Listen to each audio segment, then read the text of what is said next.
कया चक्षु श्री गुरवे नमः। वाञ्छाकल्पतरुभ्यश्च कृपा सिन्धुभ्य एव च पतितानां पावनेभ्यो वैष्णवेभ्यो नमो नमः। श्री कृष्ण चैतन्य प्रभु नित्यानंद श्री अद्वैत गदाधर श्रीवासदि गौर भक्तवृंद। हरे कृष्णा कृष्ण कृष्णा हरे हरे, हरे Ram Ram Ram Hare Hare. Hare Krishna. So today we shall be starting with the 7th chapter.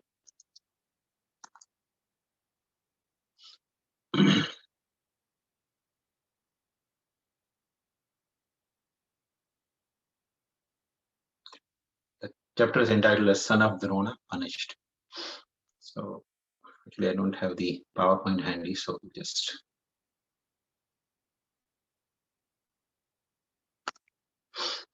okay. Shaunaka Uvacha.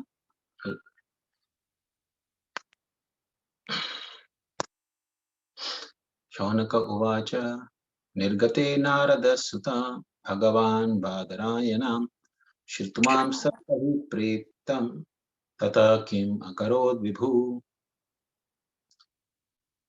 Rishi Shaunaka asked, O Sutta, the great and transcendently powerful Vyasdev heard everything from Sri Narada Muni. So after Narada's departure, what did Vyasdev do?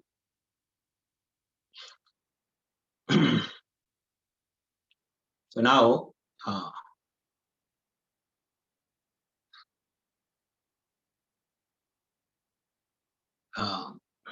Sutta Goswami is actually inquiring. Sutta Goswami is being inquired by the sages, especially headed by Shaunaka Rishi.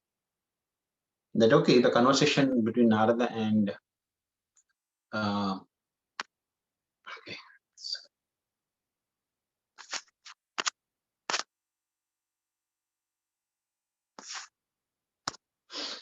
So what did the Narada, after Narada's departure, Vyasdev do?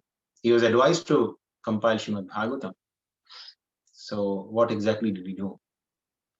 So text 2, Sutta Uvacha Brahmanatyam Saraswatyam Ashrama Paschime Tate Shamya Prasat Iti Prokta Rishinam Satra Vardhana. Shri Sutta said, on the western bank of river Saraswati, which is intimately related with the Vedas, there is a cottage for meditation at Shamya Prasat, which enlivens the transcendental activities of the sages. So, this is the ashram of Sri Vyasdev on the western bank of Saraswati in a place called Shamya Prasa. So this ashram is also known as, Badrik Ashram because Lord Narnarayan Rishi also lives very close by there. And it's called Badrik Ashram because there is a very huge tree of Badri. So Badri means it's called the berry, kind of a berry tree.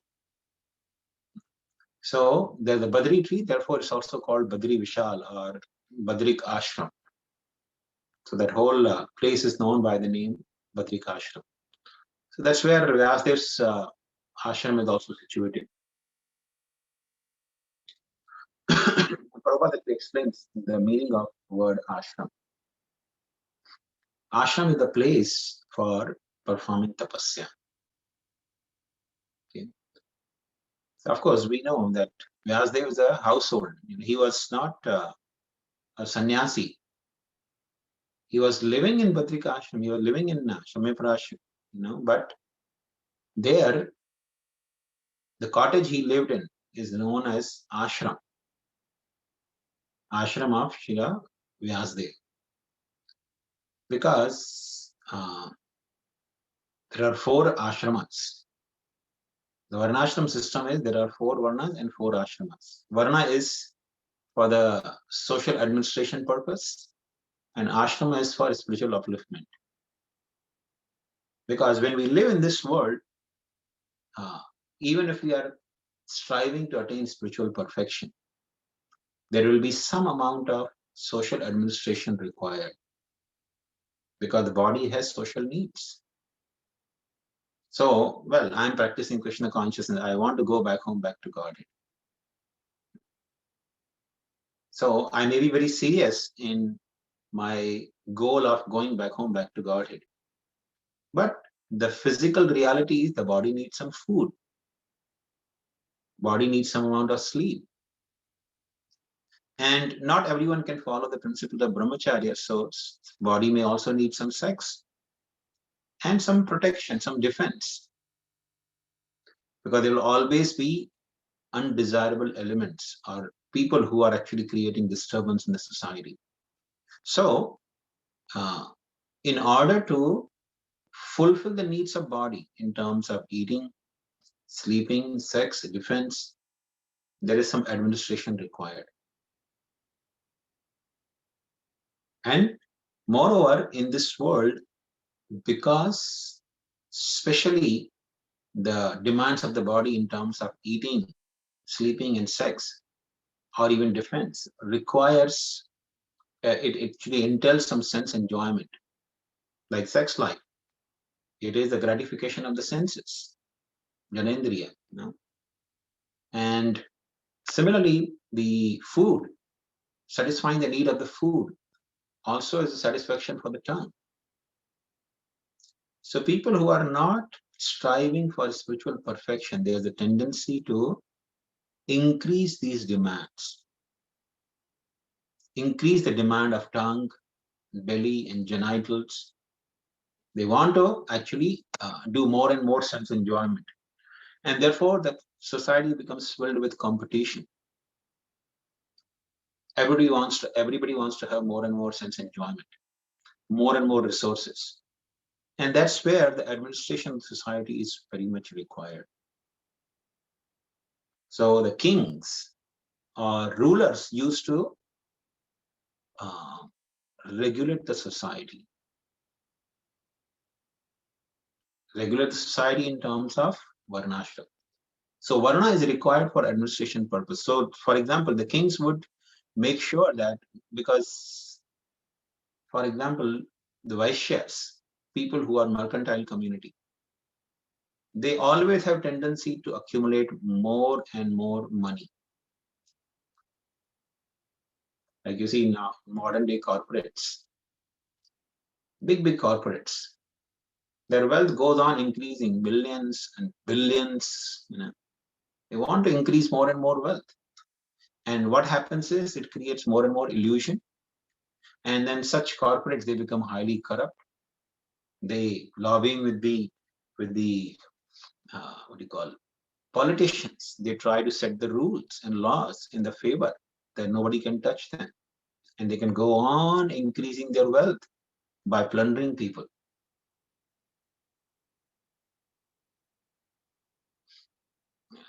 Take a simple example, say medicines, for medical purpose. Medicines in ancient times were never a commodity for selling. The medical treatment was never a commodity for selling. But nowadays, all the pharmaceutical industries, they have taken it as a business. And because the business, they want to make sure that more and more people buy their, medicines. And for that purpose, they even try to invent newer and newer diseases and want to make sure that how people can have a lifestyle which actually makes them sick and diseased. They're lobbying with the hospitals and the doctors, even the educational institutes. All the research and development is financed by them in such a way that more and more people should become sick so that they can give more and more medicines and they can become more and more wealthy. But in ancient times, if there was a strong king, a Raja Rishi, he would chop off the head of such corporate heads. He would not tolerate at all. There will be no question of human rights and all, he would simply chop off their heads because they're simply, filled with demonic tendencies, and they create a very unhealthy situation in the society, diverting people in general from the goal of life. In fact, Markandeya Rishi in Markandeya Puran says, say for example, nowadays media is one of the major power. They can mold the thinking of people in general. But in ancient time, Markandeya Rishi says a king would never allow the media to flourish. If there's a public spokesperson or some newspaper and news channel or something like that, he would behave their heads. The king would never allow the social media or media to flourish in his kingdom. They would just chop off their heads. But nowadays there are no kings, there are no good administrators. And therefore, all the Shudra and lower than Shudra, they actually rule the society. And the greed is uncontrollable. Everything has become a business. Everything. So kings used to regulate the society. They would make sure that the Vaishyas, especially, that greedy tendency is controlled. And similarly, some Kshatriyas, they may be powerful, they may be good rulers, but they have tendency to, increase their opulences, more and more palaces, more and more jewels, and have more and more women for enjoyment. That was the weakness of the kings. And a good Rajrishi, a good administrator, used to curb that tendency of the Kshatriyas. And they were all guided by Brahmanas, because Brahmanas used to live a very exemplary life. So the Varna system was required for the administration of the society. The Brahmanas used to guide the Kshatriyas, and Kshatriyas used to rule, enforce the laws. And what was the purpose? The purpose was mainly spiritual upliftment. And there were 4 ashramas in place for that. There were the Brahmachari ashram, Grihastha ashram, Vanaprastha ashram, and Sannyasa ashram. So, Brahmachari ashram means the child. He goes to the Gurukul in the ashram of the Guru, and he's trained. He's trained right from the beginning of his life that this body is a temporary vehicle that has been given to us. We are not this body, we are spirit soul. And therefore, we should live by that standard that I'm spirit soul, and goal of my life is to realize that I'm soul and I'm part and parcel of Krishna, and the goal of my life is to go back to Krishna. This was the education given to children right from the beginning, and therefore that ashram was called Brahmachari ashram. Brahma means the absolute truth, the spiritual, supreme absolute truth. That's called Brahman. And Brahma acharati iti brahmachari. So one who lives by that acharan, that I am actually not this body, I am spirit soul. I am in quality, I am equal. Sorry. In quality, I am equal with the Supreme Lord. Okay. The God is Supreme Lord is spiritual by nature. There's no birth and death for him. And there's no birth and death for me as well. I am eternal, just as the Supreme is eternal. The Supreme Lord is full of knowledge, and I'm also full of knowledge. Supreme Lord is full of bliss, and I am also Anandamaya Abhyasa. I am also full of Ananda. So this education was given, and a child was trained to live by these principles. Therefore, ashram was called Brahmachari ashram. The child was trained to do acharan, the behavior on the platform of Brahman. And then If because as you said, not everyone can live as a brahmachari, or renounce the sex life. So brahmacharis were allowed to enter into household life, get married. But that also was called grihastha ashram. Ashram means again a place of tapasya. So brahmachari ashram was place of tapasya. Grihastha ashram was also place of tapasya. Tapasya in the sense, the householder's tapasya is that to advance toward the goal of life that he learned in the brahmachari ashram. All right, I'm in grihastha ashram, now I have some license for sense enjoyment. But that is not the goal of my life. License is because body has certain demands, so I will fulfill those demands, but I'll still keep the goal as going back home, back to Godhead.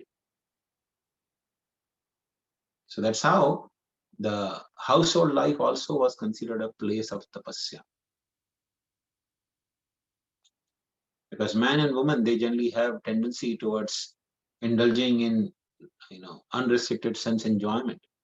But grihastha is a place where man and woman, they continue to practice the sense control. And not only control senses, but also try to engage in devotional service. And then vanaprastha ashram, after staying in household life for some time, maybe 25, 30 years, then a person is expected to retire. Not that one continues to work very hard till the end of life, just for earning the livelihood. No. Once the children are grown up, then person is supposed to retire. He's fulfilled the responsibilities, and the lifestyle used to be such that the person doesn't really need a lot. Because he doesn't need a lot, therefore he can live a very simple life without working, without taking any professional business. And toward the end of life, one should take sannyas. Sannyas ashram means where a person is 100% dedicated for serving the Supreme Lord. So this used to be the 4 ashramas.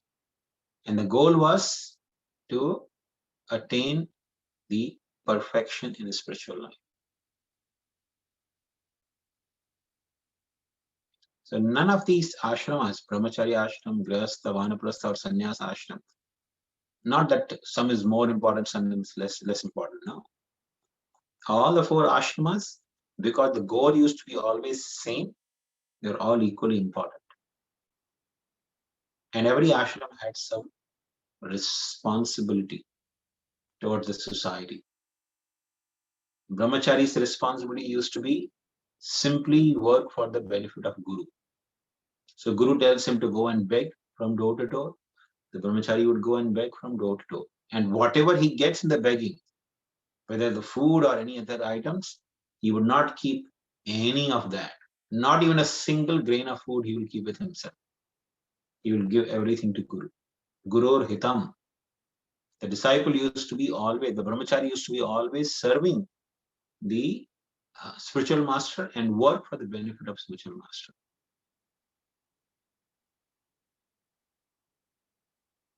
Now, in this way, the brahmachari contributes to the society, and the Guru teaches him the sense control. Guru teaches him the purpose of human life and how to attain that. And grihasthas, their job is to earn the livelihood and maintain all the other 3 ashramas. Not only maintain their family, but grihastha's duty used to be to maintain all the 4 ashramas. Brahmacharis were maintained by grihasthas. Vanaprasthas, they would never do any job. They were also maintained by the grihasthas. And sannyasis were also maintained by the grihasthas. So grihasthas used to, maintain the whole society, all the 4 ashramas. The brahmacharis, vanaprastha and sannyasi, they were not allowed to do any business or any job or take any profession. No. Their only profession was to work for the ultimate goal of life. Brahmachari would learn that and work for the benefit of Guru. Vanaprastha would prepare for, the next stage of life, or, preparing for departing from this world. And sannyasi is supposed to be fully absorbed in serving the Supreme Lord and guiding the society, how to engage in the service of the Lord. So these are the design of the society. The goal was spiritual perfection.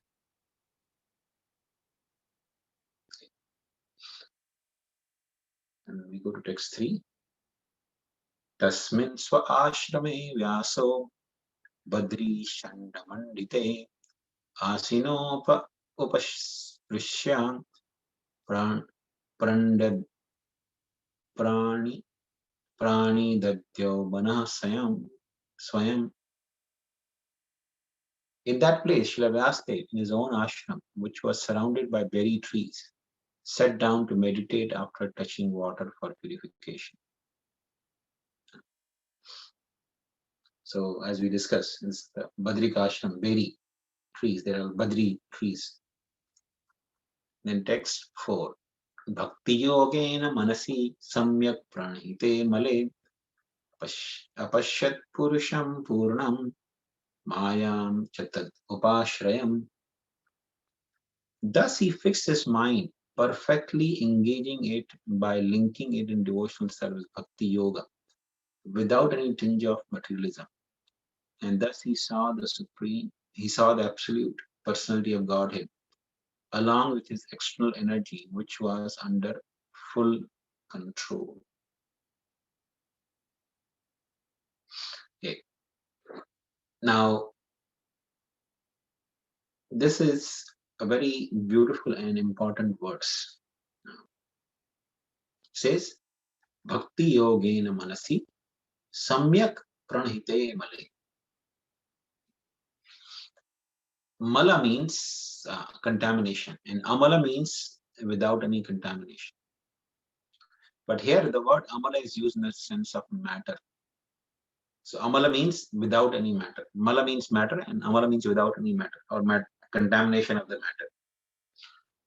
So bhakti yogena, Vyasdev, what did he do? He, by the dint of devotional service, he fixed his mind, manasi, on what? Purusham Purnam, on the Supreme Personality of Godhead. And he saw, apashyat, he actually saw, he had darshan of the Lord. Along with not only his spiritual energies, but also Maya. Mayam cha tad apashrayam. Ashraya. And apashraya. Apashraya means under full control. So, Vyasdev, he engaged in devotional service because compiling a literature like Srimad Bhagavatam is not possible without purifying one's existence. Of course, we understand Vyasdev is actually the Supreme Lord Narayan. He's the powerful incarnation of Lord Narayan. So he doesn't need any purification. But because the Lord is playing the role of a sage or saintly person, he is setting an example. In order to compile a literature like Srimad Bhagavatam, one has to engage in devotional service. Srila Prabhupada, he translated Srimad Bhagavatam, and his translation is actually unparalleled. Translation and commentary is actually unparalleled. And it has actually brought the revolution in the lives of so many people throughout the world. Prabhupada wrote the translation only in English, but this translation and commentary has been translated into so many languages all over the world.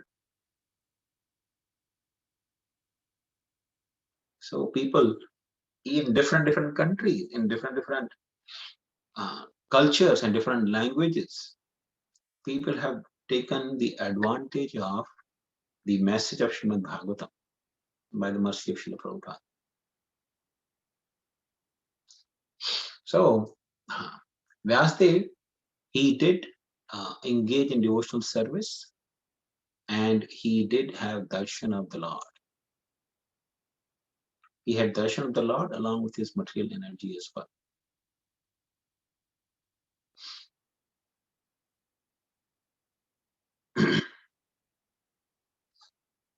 Srila Prabhupada actually explains in the purport, that in the, especially in the Ishopanishad, there are the words Hiranyamayena Patrena, where a devotee is praying to the Lord, my dear Lord, Hiranyamayena Patrena Satyasapahito Mukham. So the request is being made by a devotee, my dear Lord, please remove the curtain of Hiranyamaya Patra. Hiranya means the bright, effulgent light. So the devotee is praying, my dear Lord, please remove this bright effulgence from your form so that I can see your form. That means the form of the Lord is always covered by bright illumination, which is technically called Brahman. So the Supreme Lord is actually very effulgent.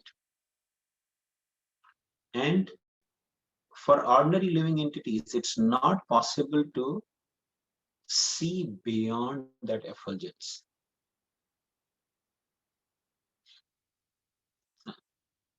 So especially the less intelligent or what you call less advanced yogis, those who are actually attracted to impersonal aspect of the Supreme Lord, they don't see the form of Krishna. They see only brilliant light. So Krishna, as says in Bhagavad Gita, Naham Prakasha Sarvasya Yoga Maya Samavrita, says, I am not visible to everyone. For people in general, I am covered by my Yoga Maya. Yoga Maya Samashrita. So Krishna is always covered by his Yogamaya potency. He can be seen only by his pure devotees. So material energy also does the same job. She keeps the Supreme Lord covered. Like we know, we have heard even from Srimad Bhagavatam, we understand. Krishna is there in everyone's heart as Paramatma. So God is there in my heart as well. But I can't see him. Why? Because of the covering of Maya. Because of the covering of Maya, I cannot see him. In fact, the yogis who have actually advanced a little bit, they understand that Paramatma is there in the heart. They can actually see Paramatma, just like we can see each other. They can see Paramatma within their heart. But although Paramatma is there in the heart of every living entity, not everyone can see him.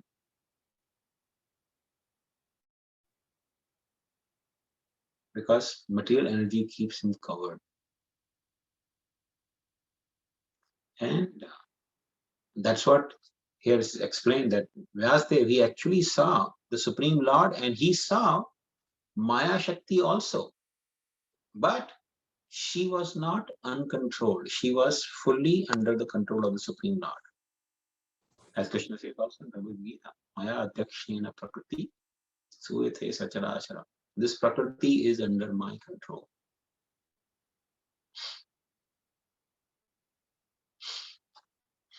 So this is fourth verse. We go to fifth verse. Yaya sammohito jiva atmanam trigunatmakam Paropi manute anartham tatkritam cha vipadyate. Due to this external energy, the living entity, although transcendental to the three modes of material nature, thinks of himself as material product and thus undergoes the reactions of material miseries. This is actually another beautiful verse, and uh, this is actually talking about, because the previous verse was described, the Supreme Lord was seen by Vyasdev along with his Maya Shakti. So here in this verse, Maya Shakti is being explained. That Maya Shakti, due to that external energy of the Lord, the living entities, although transcendent to three modes of material nature, thinks of himself a material product and thus undergoes the reactions of material miseries. So this is the job of Maya. Maya does the twofold job. Maya does the job of covering Avaranatmika Shakti. Through Avaranatmika Shakti, she covers the consciousness of living entity with false ego. And when the living entity is covered by false ego, he starts identifying himself with this material form, material body. Then material nature throws him, Prakshapatmika, means throws him in different forms. First covers his consciousness with false ego, and then throws the living entity in different forms of life. Sometimes the living entity becomes dog, sometimes becomes cat, sometimes becomes mouse, sometimes becomes demigod.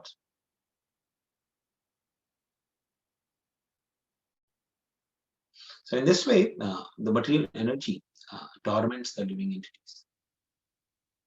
We're reading today morning, that material energy, her job is kabhu swarge uthaye, kabhu narke dubaye, danda jane raja in nadi te chubaye. Lord Chaitanya in his teachings told Sanatana Goswami that danda jane raja in nadi te chubaye. This material nature actually works in a way that sometimes it uplifts the living entity to the heavenly planets. Kabhu swarge uthaye, kabhu narke dubaye. Sometimes it drowns the living entity into the hellish suffering. Danda jane raja in nadi te chubaye. Just like in ancient times, the kings, they used to punish. The punishment used to be very severe. So a criminal was punished by the king, that the soldiers, they would catch the criminal and they would take him to the river. So the criminal is caught by the soldiers and he put inside the river. Nadi te chubai. He's drowned in the river and the person is suffering. He can't breathe. So he's drinking water and he's suffering so much. And after some time, he's suffering, they take him out. And he can take one breath. And before he can actually take second breath, they again drop him inside. So gets little relief for one breathing period and again drowns into the river. And in this way, the criminal was punished. He would be fearful. He would be fearful of committing any criminal activities. So this is what actually Mayadevi does. The material energy of the Lord, she elevates somebody to the platform of demigod, and next moment bring him down to the hellish planets. So this is what is being explained here also. The material energy, though living entity is transcendent to the material energy, but because of the material energies covering potency by the three modes, the living entity identifies itself with the body. And because of the three modes of material nature, the living entity struggles and works hard to get happiness that he or she thinks is the happiness due to the three modes of material nature. Say, for example, the ordinarily, somebody may say, well, I had a nice feast. I enjoyed the nice feast. What is that enjoyment of enjoying the nice feast? That means I enjoyed different kinds of foodstuffs. So somebody likes, say, palak paneer. I had palak paneer with roti. Then I had rice with curry. And I had, couple of veggies, few fried items. Then I had, rasgullas, or, I had cham cham, or I had kheer or halwa. So in this way, I enjoyed so many different foods. But what is that enjoyment? That enjoyment is nothing but the tongue coming in contact with different ingredients. So say somebody saying, I enjoyed the kheer. So what is kheer? Milk cooked with rice and sugar. And what is milk? It's nothing but, coming from the cow's body, transformation of grass and water. And what is grass is coming from the earth. So transformation of earth. So ultimately, what is milk? Nothing but transformation of water and milk, water and earth together. And it is cooked in certain way with grains, which is again nothing but the earth, mixed with sugar, which is nothing but again earth and water combined together. And the preparation is called kheer. And when that is placed on the tongue, which is also nothing but the combination of earth, water, and fire, and air, ether, that food grains cooked with milk and comes in contact with the tongue, person thinks, this is such a great enjoyment. I'm enjoying kheer. But actually what is happening is senses are coming in contact with sense objects. Vishaya and Indriyas, they are coming in contact, and living entity who is actually sitting aloof from this entire combination is due to the conditioning of three modes is thinking, this is enjoyment. So a person who's conditioned by a mode of goodness, he thinks, kheer, this is nice enjoyment. A person who's trained in the mode of ignorance, though he's separate, he's aloof from all this interaction, but when he's seeing or he's perceiving, the meat is coming in contact with my tongue, this is such a great joy.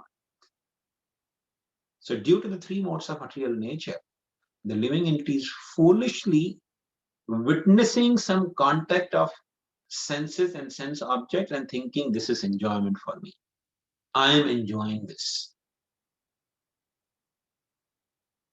Krishna actually explains in Bhagavad Gita, a person who becomes more and more realized on this spiritual platform, he can see indriyani indriyartheshu vartanta iti dhare. He can see that my indriyas are coming in contact with the senses, and I'm foolishly thinking this is my enjoyment. But this is what everyone in this world is considering. This is my enjoyment. But when a person becomes free from the entanglement of Maya, especially the three modes of material nature, then he doesn't get mesmerized by the illusory energy. So this is the sum and substance of these few verses. We will continue from 6th